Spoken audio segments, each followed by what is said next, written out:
ఓం శ్రీ గురుభ్యోం నమః. ఈ వీడియో చివరిలో రెండు ఇంపార్టెంట్ అయిన విషయాలు మాట్లాడుకుందాం, చూడండి. మొదటగా జనక మహారాజు గారి తండ్రి పేరు హ్రస్వరోముడు. హ్రస్వరోముడి తండ్రి పేరు స్వర్ణరోముడు.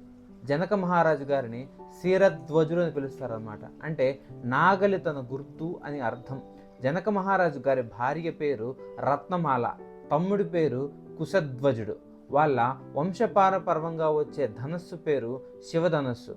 ఇష్టియాగం చేయడానికి పొలం దున్నుతుండగా ఒక బంగారు పెట్టె బయటపడింది. దానిలో ఉన్న అమ్మాయి పేరే సీత. జనక మహారాజు గారికి రత్నమాల గారికి ఇద్దరు కుమార్తెలు. ఒకరు సీత, ఇంకొకరు పేరు ఊర్మిళ. రాముడికి సీతనిచ్చి పెళ్లి చేశారు, లక్ష్మణుడికి ఊర్మిళ నుంచి పెళ్లి చేశారు. కుశధ్వజుడు అంటే జనక మహారాజు గారి తమ్ముడికి మళ్ళీ ఇద్దరు కూతుర్లు. ఒకరి పేరు మాండవి, ఇంకొకరి పేరు శృతకీర్తి. భరతుడికి మాండవినిచ్చి పెళ్లి చేశారు, శత్రుఘ్నుడికి శృతకీర్తి నుంచి పెళ్లి చేశారు. సీతాదేవి గారిని అయోనిజ అని పిలుస్తారు. అంటే తనకు తానుగా జన్మించిన వాళ్ళని అయోనిజ అని అంటారు. ద్రౌపదీదేవి, అనసూయాదేవి కూడా అయోనిజ.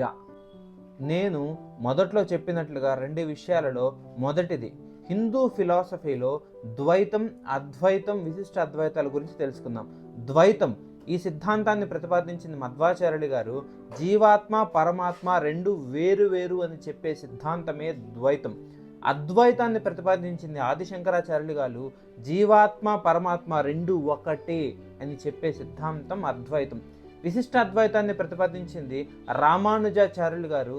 జీవాత్మ పరమాత్మ ప్రకృతి మూడు వేరు వేరు, కాకపోతే ఒకదాంతో ఒకటి ఇంటిగ్రేట్ అయ్యి ఉంటాయి. చాలా ఇంపార్టెంట్, గుర్తుపెట్టుకోండి. రెండో విషయం ఏంటంటే, ఈ సృష్టి మొత్తం ఒక శేషి అయితే ఈ భూమి యొక్క శేషము.